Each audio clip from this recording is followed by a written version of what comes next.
Hi అండి. ఇవాళైతే టమాటా pickle పెడుతున్నాను. ముందుగా అయితే టమాటాలు నీట్‌గా వాష్ చేసుకొని ఒక క్లాత్ పైన వేసేసి శుభ్రంగా తుడిచేసుకున్న తర్వాత ఈ విధంగా అయితే ముక్కలుగా కట్ చేసుకుందామండి.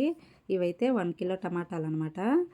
ముక్కలుగా కట్ చేసిన తర్వాత ఇప్పుడు బాండీ పెట్టేసుకొని ఒక గుప్పెడు ఆవాల్ని లో ఫ్లేమ్‌లో పెట్టేసుకొని చిటపటలాడేంత వరకు ఫ్రై చేసుకొని ఒక బౌల్లోకి అయితే తీసేసుకుందాము. ఇప్పుడు అదే కడాయిలో ఒక గుప్పెడు మెంతులు కూడా యాడ్ చేసుకొని కలర్ చేంజ్ అయ్యే వరకు లో ఫ్లేమ్లో పెట్టేసుకొని ఫ్రై చేసుకొని బౌల్లోకి అయితే తీసేసుకుందామండి. మనం ఎక్కువ క్వాంటిటీలో పెట్టుకోవాలనుకున్న ఇదే ప్రాసెస్ అనమాట. మనకు 1 ఇయర్ వరకు కూడా నిల్వ ఉంటుందండి ఫ్రిడ్జ్లో స్టోర్ చేసుకుంటే. ఇప్పుడైతే కడాయిలో 2 స్పూన్ల వరకు ఆయిల్ వేసుకొని ముందుగా కట్ చేసుకున్న టమాటా ముక్కలన్నీ కూడా వేసేసుకుందాము.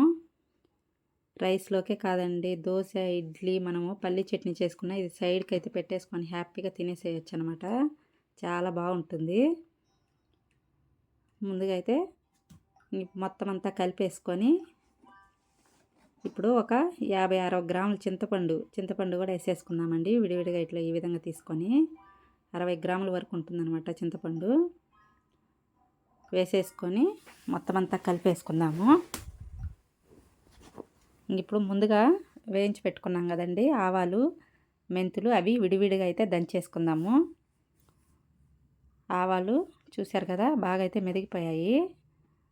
ఆవాల పొడిని అయితే తీసేసుకొని ఇప్పుడు మెంతులు కూడా వేసేసుకొని దంచేసుకుందాము. ఈజీ ప్రాసెస్లో అయిపోతుందండి. సమ్మర్ వస్తే మనకి ఇట్లాంటివన్నీ పెట్టేసుకుంటే 1 ఇయర్ వరకైనా నిల్వ ఉంటాయి అన్నమాట, మనము ఎక్కువ క్వాంటిటీలో పెట్టుకుంటే. చూశారు కదా, మెంతులు కూడా బాగా అయితే మెదిగిపోయాయి అన్నమాట. పొడి రెండు కూడా బౌల్స్లోకి తీసేసుకొని ఇప్పుడైతే టమాటాల్లో వాటర్ ఏం లేకుండా ఉండేటట్టు చూసుకోవాలి.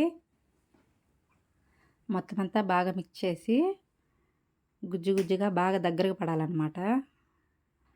ఎక్కడైనా మెదక్కుండా ఉన్నా కానీ ఈ గరిటతో ఇట్లా స్మాష్ చేస్తున్నట్టు ఈ విధంగా మెదిపినట్టు తిప్పేసుకుందామండి. ఫైనల్గా అయితే దగ్గర పడింది, వాటర్ ఏం లేకుండా బాగా గుజ్జుగా అయిపోయింది అనమాట. ఇప్పుడైతే స్టవ్ ఆఫ్ చేసేసుకొని చల్లారి పెట్టేసుకున్న తర్వాత మిక్సీకి అయితే వేసేసుకుందామండి. చూసారు కదా, ఇప్పుడైతే మిక్సీకి వేసేసుకుందాము. ఈలోపు ఒక 2-3 వెల్లుల్లిపాయలని ఈ విధంగా రెబ్బల్లాగా తీసుకొని కొంచెం ఊరికే కచ్చపచ్చగా దంచేసి పక్కన పెట్టేసుకొని ఇప్పుడు పేస్ట్ చేసుకున్న టమాటాల్లో ఒక 2 స్పూన్ల వరకు ఆవపిండి, 1 స్పూన్ వరకు మెంతిపిండి కూడా వేసుకుందామండి. ఫైనల్గా చాలకపోతే లాస్ట్లో మనం చూసి వేసుకోవచ్చు అనమాట. ఎక్కువ వేసుకుంటే చేదు వచ్చేస్తుంది.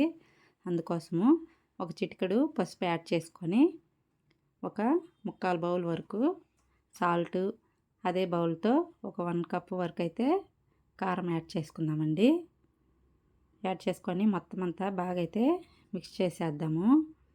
మనం చూసుకుంటూ కూడా వేసుకోవచ్చండి. మనం బిగినర్స్ అయితే ఈజీ ప్రాసెస్లో మొత్తం అంతా ఒకసారి వేసుకోకుండా చూసుకుంటూ కొంచెం అయితే టేస్ట్ చూసుకొని ఉప్పు కారం సరిపోయిందో లేదని టెస్ట్ చేసుకొని ఫైనల్గా కూడా వేసేసుకోవచ్చండి.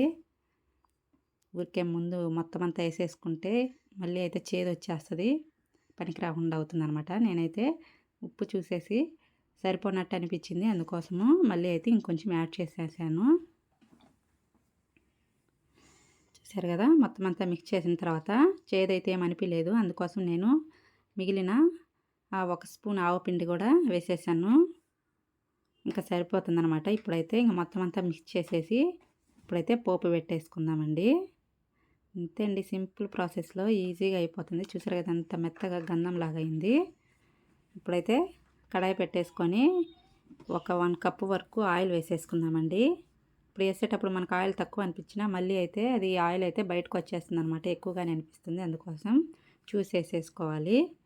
ఒక 1 కప్ వరకు ఆయిల్ వేసేసుకొని ఆవాలు, మినప్పప్పు అయితే వేసుకుందామండి. మినప్పప్పు వేయడం వల్ల సూపర్ టేస్ట్ ఉంటుంది అనమాట పచ్చడి. ఆవాలు, మినప్పప్పు వేసేసుకొని ఇప్పుడు ముందుగా దంచేసుకున్నాం కదండి వెల్లుల్లి రెబ్బలు, అవన్నీ కూడా వేసేసి బాగా ఆవాలు అవి చిటపటలాడిన తర్వాత ఒక 2-3 రెమ్మల కరివేపాకు కూడా వేసేసుకుందాము. చూసారు కదా, వెల్లుల్లి రెబ్బలు వేయడం వల్ల మంచి స్మెల్ వస్తుంది పచ్చడి అనేది. ఇప్పుడైతే ముందుగా మనము మిక్స్ చేసుకున్న టమాటా పచ్చడి అంతా కూడా ఈ పోపులో వేసేసి మొత్తం అంతా కలిపేసుకోవడమేనండి. అంతే అండి, మనకైతే టమాటా పికిల్ అయితే రెడీ అయిపోయింది. వేడి అన్నంలో సూపర్ ఉంటుందన్నమాట. దోశ, ఇడ్లీ దేంట్లో కూడా టిఫిన్లకు కూడా యూజ్ చేసుకోవచ్చు మనము. ఈ వీడియో మీకు ఎలా అనిపించిందో చిన్న కామెంట్ అయితే చేసేయండి. ఫస్ట్ టైం మన ఛానల్ ఎవరన్నా చూస్తున్నట్టయితే ప్లీజ్ సబ్స్క్రైబ్ అయితే చేసుకోండి. చూసారు కదా, ఈ విధంగా మొత్తం అంతా అయితే మిక్స్ చేసేసుకుందామండి.